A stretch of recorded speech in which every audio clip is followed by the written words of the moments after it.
Klay Thompson nag-sign na sa Miami Heat. Grabe ka kusog sa Miami karon bay.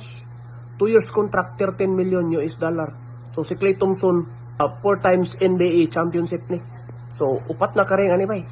Tapos Klay Thompson bay isa ni siya sa NBA player nga grabe ka shooter bay. Sharp shooter, di ba? Basta si Klay Thompson makapurma, piti na bay, oh. Wasli nang nit yag no eh. Walis nang nit ba? Mo nang grabe ka kusog sa Miami Heat karon. Plus na apay Giannis sa Antetokounmpo, grabe ka crazy bay.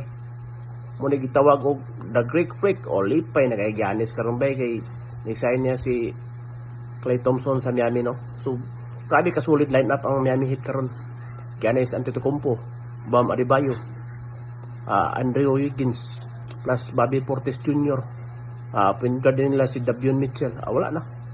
Grabe ka solid lineup karon. Mo ni gitawag og NBA is championship contender na karon, di ba? Giannis ba basta na sila lang ba, di na basta-basta ba.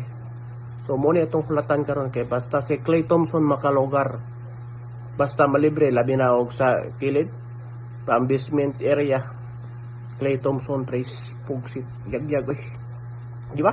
Grabe ka shooter na ba si Klay Thompson.